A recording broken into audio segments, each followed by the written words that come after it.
ငန်းစာအများကြီးကိုအချိန်ခဏလေးနဲ့ရအောင်ခေါ်သွားနိုင်ပြင်ပေးသွားနိုင်ချီလက်ကြည့်ကြည့်ပါဟုတ်တယ် switch off the fan ရှင်တော့ဆိုရင်ကိုယ့်အတကူပြောဖို့တောင်မှလေရဲဘူးစားကြောင်းလည်းမစီနိုင်ဘူးအဲ့လိုမျိုးအခုဆိုရင်အမြဲတမ်းကိုအတွက်အခက်ကြုံတာအဲ့လိုတဲနဲ့အေးနဲ့အဲ့ဒါအမြဲခက်ကြုံတဲ့ article တွေမထည့်တတ်ဘူးပေါ့နော်အခုဆိုရင်ဒါချက်စီမှာဆိုကိုယ့်အပြသိသွားတယ်အဲ့လိုမျိုးသိချာနားလဲအောင်ရှင်းပြနိုင်တယ် I don't want to have them again in my life. That's why now if I want to start a new business or something, I always think twice. I never make a first decision. အဲ့လိုရင်းတော့ဆိုဒီနေ့ဒါပြောရဲဆိုကိုဒီချက်တက်ပြီးတော့ပြောရဲဆိုရှိတာ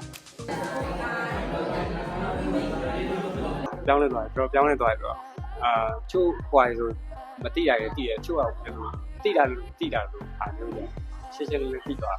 I have never tried. အဲ့လိုစိတ်ပူပါပေါ့ကိုတယောက်တည်းစားတွေပါလေလိုင်းနိုင်ပါမလားမသိတကယ်ချင်းကြတယ်ဒီရလည်းမဟုတ်တော့ပေါ့ကိုတယောက်ထက်ခင်နေပါလေဆိုရင်ဒီရောက်တော့အလုံးမဟုတ်တော့ဘူးအကောင်တော့ဖော်ဖော်ရွေ့ရွေ့တည်းရှိတယ်ပေါ့အကောင်တော့မောင်နှမတွေလို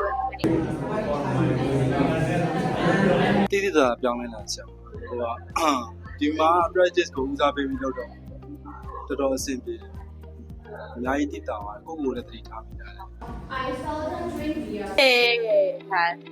ကျင်နာတွေနှွေးထွေးတာတွေလည်းခံစားရတယ်ဆရာနဲ့တပည့်တယောက်လိုမဟုတ်ဘဲနဲ့လုံးဝ close type ဖြစ်တယ်